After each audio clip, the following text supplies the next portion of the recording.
Hello. Hello out there. You guys, you've reached Wine, Women, and Writing. I'm Pamela Fagan-Hutchins, and this is the show where I love to talk to and play fangirl with authors that I enjoy reading, and I love to read about books with great female characters and their complexity, their authenticity.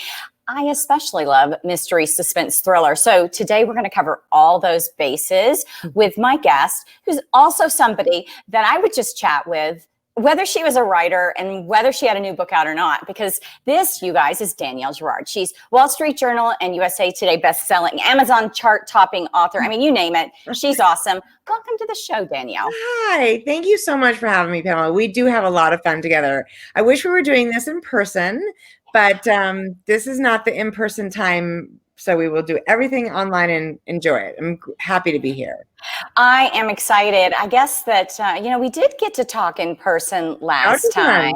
Yeah. And it was fantastic, but this is the next best thing. It feels like everyone we talk to these days is just like this. Totally. Virtual everything. And I want to talk about a lot of things besides books today, but I read a good book yesterday. Did you know that? I think I heard that from a little birdie.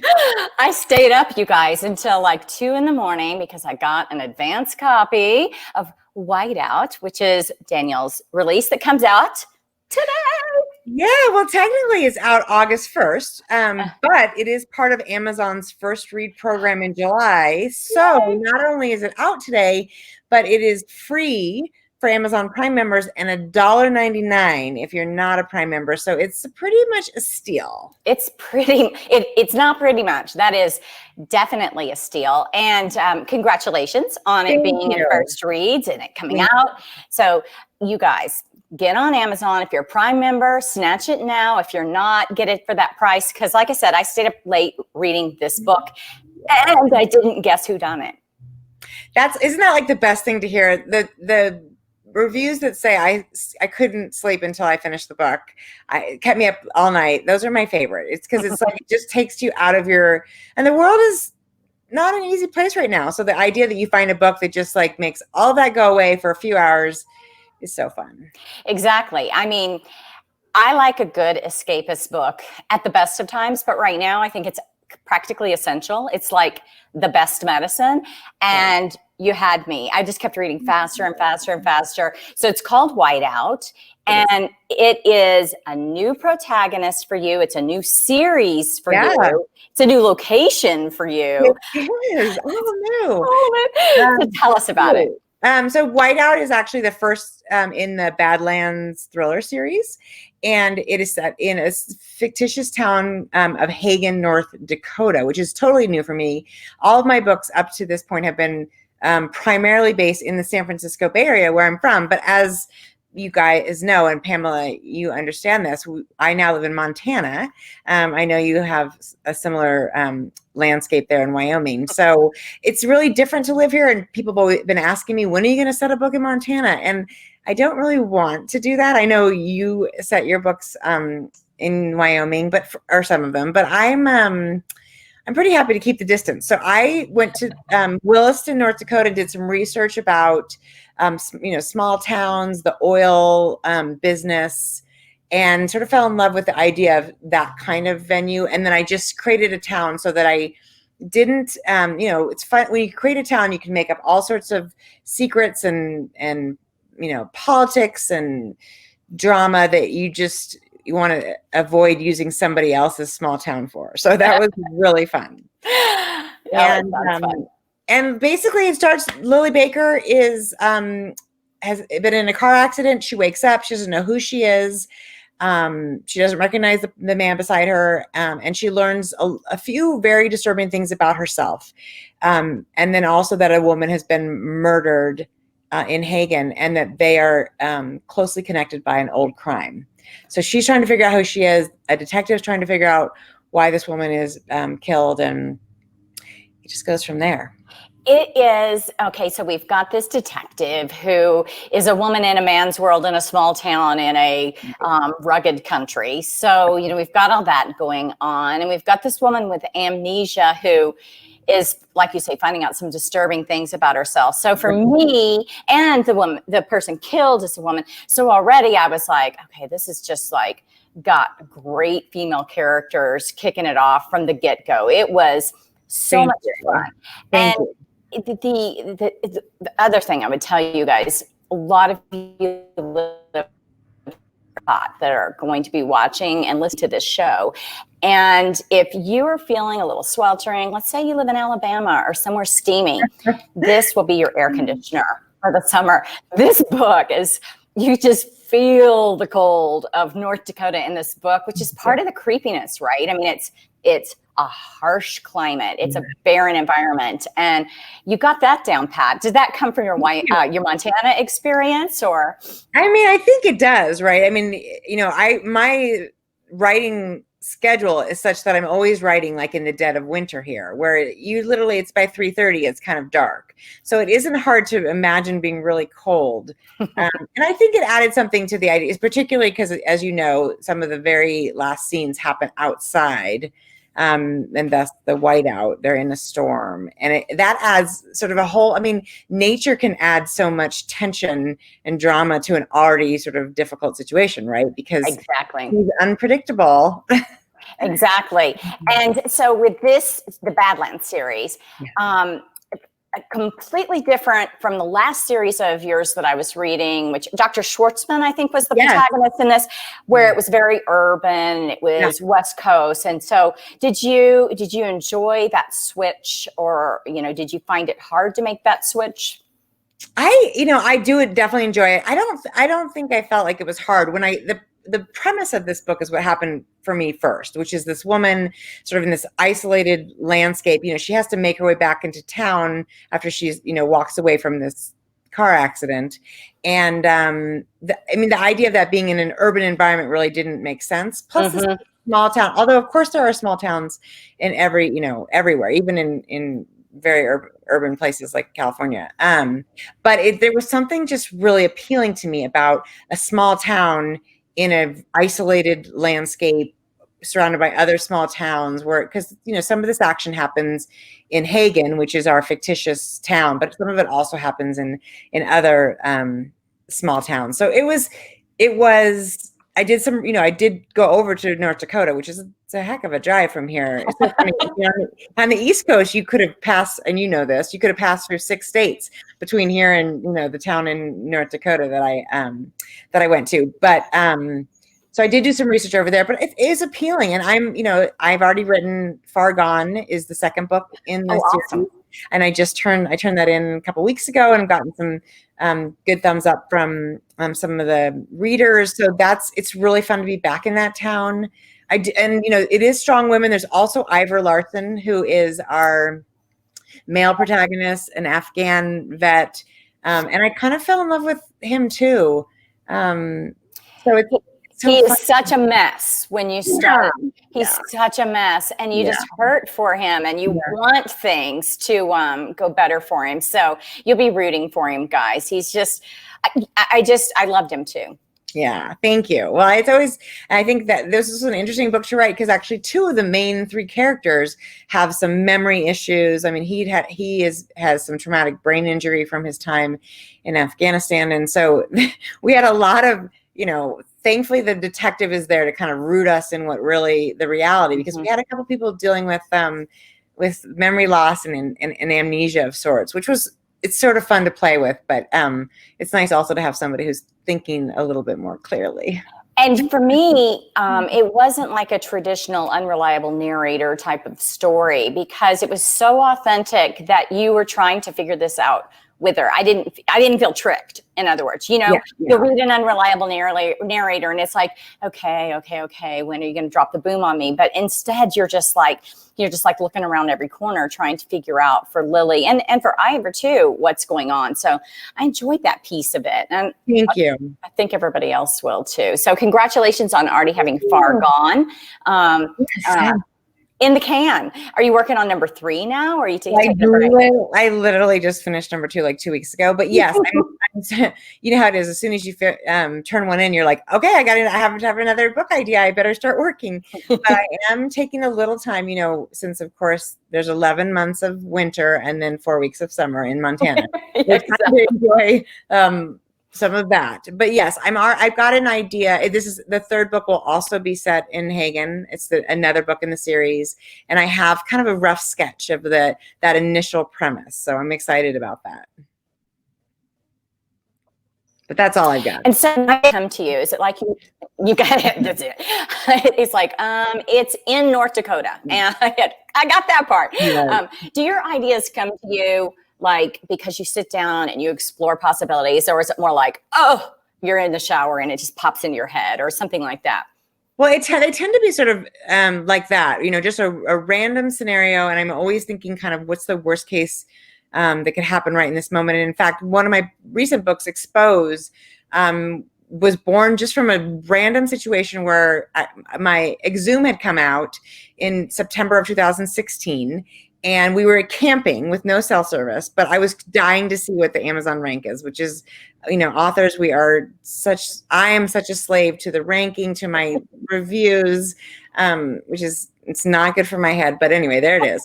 So my son was like, I'll drive out of, the campground with you, and we'll look at what the, reviews or what the ranking is. So we got in our truck and we drove 10 miles down the dirt road until we got cell service, and we were parked there. And at that point, Exhume was actually #1 in the store in the Amazon. Yes. Oh my God, I know. It's worth the drive. It's worth it. I would have walked, but my son would not have come with me. But a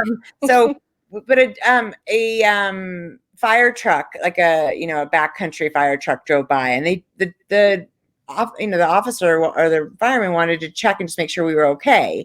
And so I had this idea, like, wow, a mother and a son on this road just stopped for kind of no reason. And so the beginning of Expose is exactly that. Schwartzman is on her way to a scene in Golden Gate Park. There's a Jeep parked on the side of the road in the park with a mother and son. And when she comes back out from her scene, the Jeep is there, but it's empty. And then, of course, the next day she's drawn back to that scene, and it's, there is somebody's dead. leave it at that. But those are the kinds of scenarios that kind of just come to me, and then the story builds from there. Yeah, like you said, it's worst case scenario. What if? Totally. It's totally like you're walking through Jackson, Wyoming this weekend, looking at the Elk Antler Arch, and I'm like, what if that was the murder weapon? It's always, right. Something like that. I can so relate to that thing about checking ranking and the whole you drive to cell service and you're like, come on. Yeah. And it's terrible. It's not good for us. I know it's not good because there's nothing you can do, right? Like there's nothing you can do. The book's in the world. Hopefully people love it. Not everyone will love it. And some of them will tell you how much they didn't love it. And that's just hard. That's just part of this gig. And I need to, but the first couple days I'm really not good at being like, okay, just look. Exactly. Well, I got to tell you, I've got total kid envy because you and I, are friends, and we correspond a little bit through social media. I follow you. I would say stalk, but since we're friends, it's not stalking. No. But you posted about your daughter has started reading your books. Mm-hmm. And I have so much jealousy about that because, of course, the hardest audience for me to crack is my kids.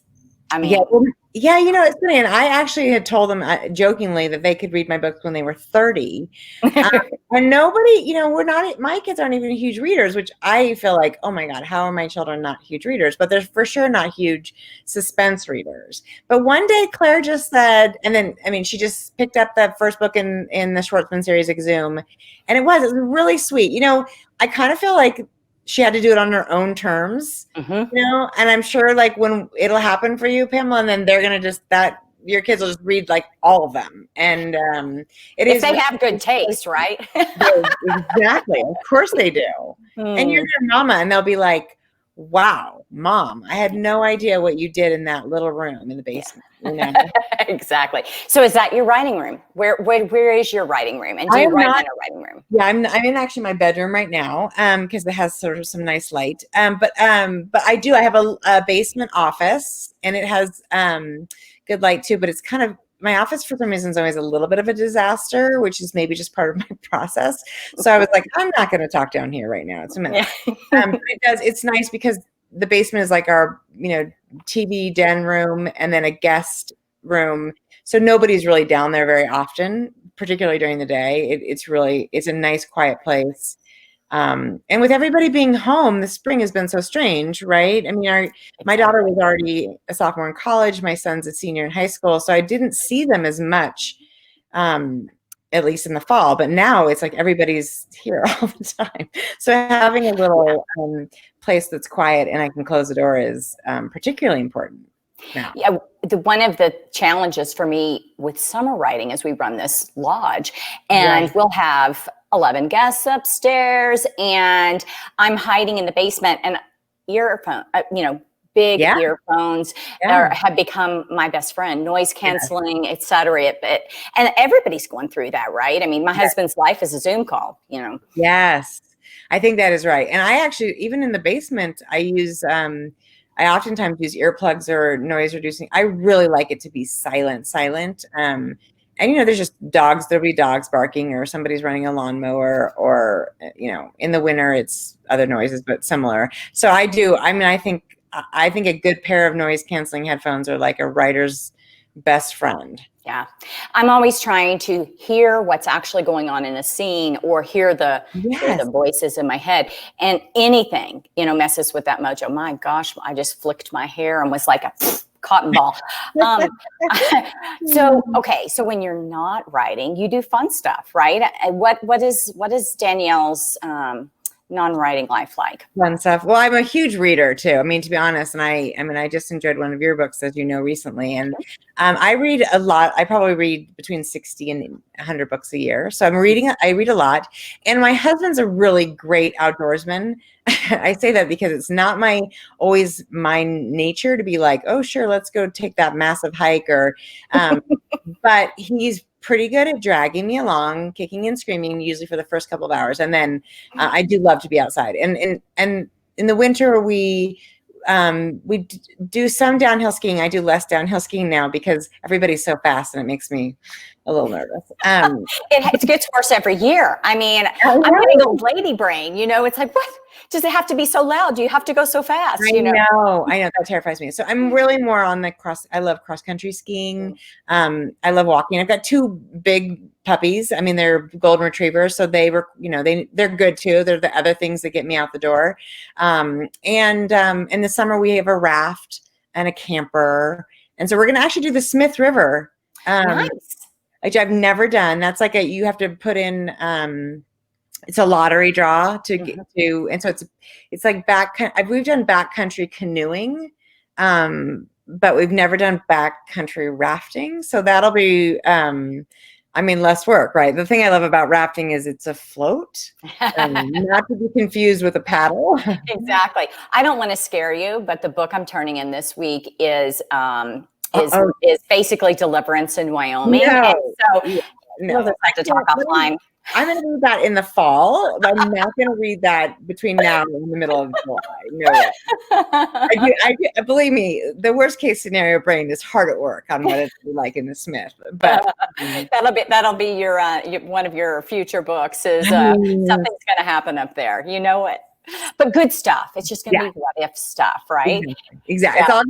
It's all going to be completely perfect while I'm there, and then we can write the scary book about it afterwards. But exactly. Do your kids like the outdoorsy stuff like your husband? Do they adventure with you? They like some of it for sure. They camp with us. Although, as they get older, as you know, they would rather be with their friends. But we went camping last weekend and they came, which was super sweet. It was Father's Day. So, I think they probably felt compelled. And they raft with us. And, my son is a huge golfer. My husband's a huge golfer. And so they do that together. And then they do backcountry camping with us, and obviously in the winter they both are really good skiers. So not everything, but a lot of it, yeah. And that's, I think, you live in a place like Wyoming or Montana, and kids they have to learn how to enjoy the outside because we don't have a lot of inside stuff going on. Exactly. Right? You have to embrace the outdoors. You know, the kids learn to ride horses, they ski, they snowmobile, you know, things like that that sound exotic and like vacation to other people, but it's like, that's what we do. Yes, that's like, yeah, exactly. And that makes them super lucky. So my son's going to, planning on going to school in Boston in the fall, which is such a weird time, but hopefully, yeah, exactly. Hopefully. And yeah, the way he grew up will be obviously hugely different from the way probably most of his classmates will have grown up, you know? So yeah, they're going to be with him to bring them with him for spring break and stuff. Take me to Montana with you. Totally. And it is that awesome. It's that awesome. It's that awesome. I hope he does that. I hope he doesn't say, no, let's go to New York instead. Yeah. Yeah. To our kids, it's like, what's exotic is just to be able to go and do that city thing. Our kids grew up in the Virgin Islands for the most part. And so it gives them super cool creds, you know, with other people, you know, but it's not exotic to them. It's awesome, but it's not exotic. Awesome. I have to say, it sounds exotic to me. Yeah, it is pretty awesome. A beautiful place. Yeah. It is pretty awesome and exotic. I'm not going to kid. My husband's actually from there, so to him, it's really not exotic. But Wyoming is. So that's so funny. Yeah. Yeah. Then this does it for us. So now with you, so you're going to take a little bit of time off. Mm-hmm. Then does this third book have a name with this vague idea, or does that come later? It doesn't have a name yet. You know, I don't know about you, but for me, titles are. I think sometimes titles are the hardest 2 or 4 words to write in a book. The Schwartzman series being an exception because, pardon the pun, because all of them started with the EX, which made them so much easier. But again, now I'm back into the sort of more complicated titles. So no title idea for that yet. And I also have a little passion project I'm working on in addition that I started in the winter when I was really supposed to be working on Far Gone. You know how that is, right? You're like, here's the headline book, but there's this other thing I'd like to write too. So but anyway, so I have those 2 things I'm working on, and that one actually, and that one's called The Surrogate. So not related to the series. So that would be, you know, perhaps a 4th book, or I might finish it and be like, oh, that book is just going to get buried in the backyard. You never know.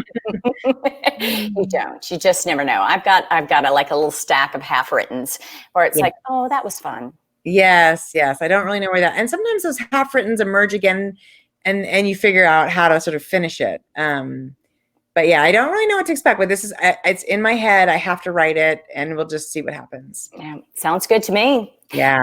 I hope that I will get a chance to read that one too. Absolutely. I know. So you guys, I'm telling you, go out and get your copy today. How long do they have with Amazon First Reads to get on this deal? A whole month of July. But a whole month of July. No time like the present. But get it today, of course. I haven't even got my little First Reads email yet. I'll be excited. I'll be like, that's my Danielle.